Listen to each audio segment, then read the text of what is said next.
Immediately after Israel was established in the promised land of Canaan, it was governed by a system of judges, and God was considered to be their supreme ruler or king.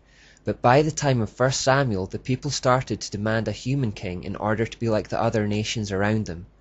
In spite of God's warnings about this, they persisted with the request, and God obliged. The first human king was Saul, who was soon replaced by David, and this takes us into the book of 1 Kings in the Bible, where the subsequent succession of kings are documented.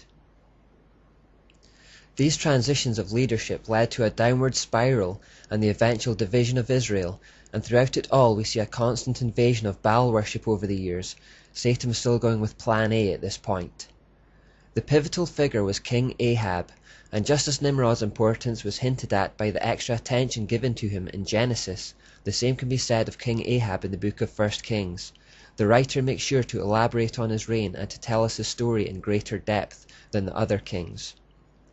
The Bible says of Ahab that he did evil in the Lord's sight, even more than any of the kings before him. This guy was the worst of the worst. There had been bad kings before, but no one touched Ahab. Not only this, but he married a woman called Jezebel, who was the princess daughter of Ethbaal, Canaanite king of Tyre and Sidon, and priest of Astarte. You couldn't get a worse combination of titles, and clearly this was not the kind of family the king of Israel should have been marrying into.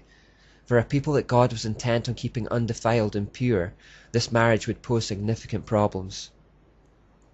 As expected, soon after their marriage the pollution began. Ahab established a temple for Baal and an Asherah pole in Israel for his wife's sake. An Asherah pole is basically an obscene phallic symbol, otherwise known as an obelisk. But Queen Jezebel was not content to simply allow the worship of Baal and Asherah concurrently with the worship of Israel's true God. She was determined to eliminate worship of the true God altogether. She embarked on a campaign whereby most of God's prophets were killed, and in their place were installed false prophets for Baal and Asherah. She successfully controlled Ahab, implemented idol worship, and had him build a temple in their honor.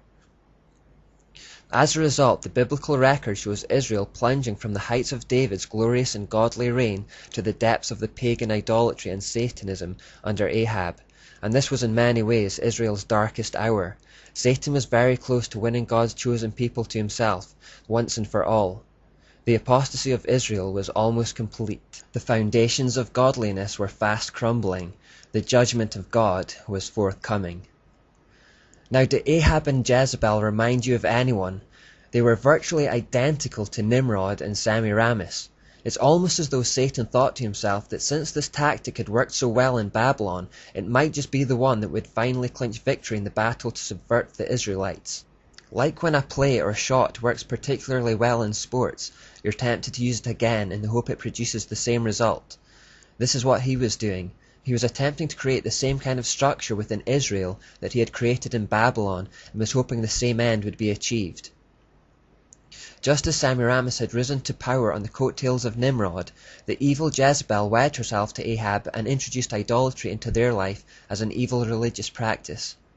This was probably not a marriage of love. Rather, it was a spiritual and political affiliation designed to merge two different kingdoms. Just as Semiramis had an insatiable lust for power and would go to any ends to retain it, even killing her husband and plotting to kill her son, we see the same kind of spirit in Jezebel, a lust for power, control, and domination.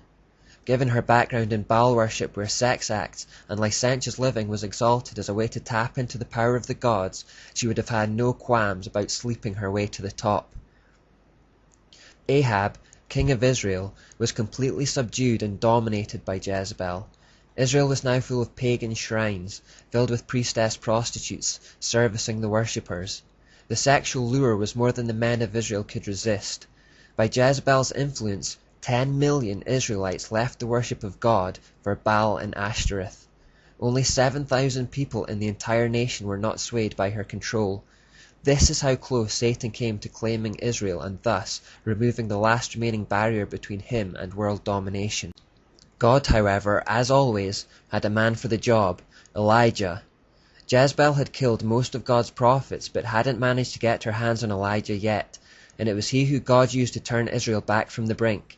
It all took place on Mount Carmel, a direct showdown between God and Baal.